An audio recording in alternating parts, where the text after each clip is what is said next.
আসসালামু আলাইকুম। সবাই কেমন আছেন? আশা করছি সবাই ভালো আছেন। শুরু করলাম আজকের আমার নতুন ব্লগ দিয়ে।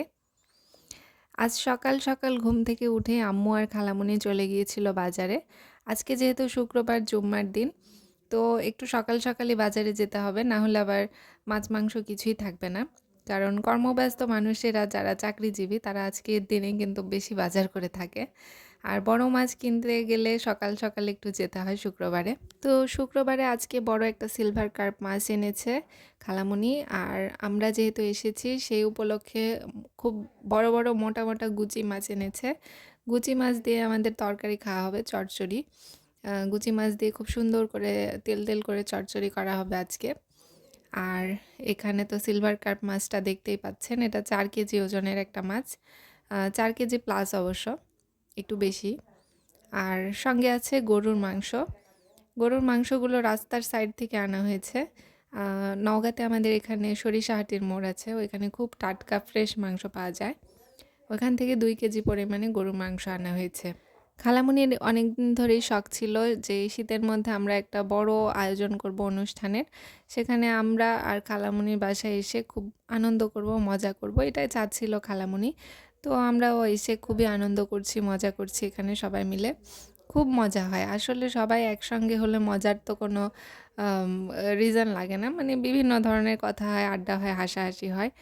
আর এই যে সকাল, সকাল এখন রান্না তুলে দেওয়া হয়েছে। আম্মু একদিকে গরুর মাংস কষাচ্ছে। আর আমি এদিকে আম্মুকে এনে দিলাম মাছ। মাছটা একটু পানিতে ভিজিয়ে রাখা হবে। বড় মাছ তো কাটতে একটু অসুবিধাই হবে। সবাই এতটাই ব্যস্ত ছিল যে শেষমেশ আমাকেই মাছ কাটার ট্রাই করতে হলো। এত বড় মাছ আমি অবশ্য কখনো কাটিনি। আম্মু মাছ কাটতো আমি দেখতাম, কিন্তু আজকে আমি ফার্স্ট টাইম অগ্নি পরীক্ষায় পড়ে গেছি। যাই হোক, অগ্নি পরীক্ষাটা আমার শেষ হলো, মাছ কাটাটা কমপ্লিট হয়েছে। আম্মু এদিকে আমাদের গরুর মাংসটা কষানোর পরে রুটি বানাচ্ছিল, মানে রুটি ভাজছিল। সমস্ত রুটিগুলো আমি আর খালামণি মিলে বানালাম। আর শেষে আম্মু এখানে খড়ির চুলাতে বসে রুটি ভাজছে। সবাই আমরা গোসল করে আসলাম, ফ্রেশ হয়ে আসলাম। আজকে যেহেতু শুক্রবার, শুক্রবার জুম্মার দিন। জুম্মার দিনে সবাই নামাজ পড়লাম। একদম রেডি হয়ে উপরে চলে আসলাম। এদিকে রুটি ভাজা হচ্ছে, সবাই মিলে খাবো। আজকে ছাদের উপরে আমাদের খাওয়ার আয়োজন হয়েছে। ছাদের উপরে খড়ির চুলার পাশে বসে থেকে খাওয়ার মজা আছে। রান্নাঘরে বসে থেকে যারা খান তারা বুঝবেন যে রান্নাঘরে বসে থেকে খাওয়ার মজাটা কত। তো এই যে গরুর মাংস তুলে দিল খালামণি, আম্মু ওইদিকে তুলে নিচ্ছে। যে যার মতো ইচ্ছা তুলে নিচ্ছে। আমার পাশে আমার ছোট্ট ভাই বসে আছে, মামাতো ভাই।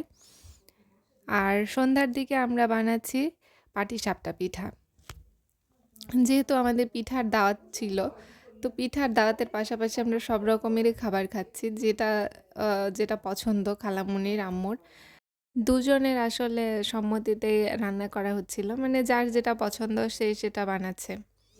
আর পাটিসাপটা পিঠা তো খুবই মজা করে বানায় আমার আম্মু।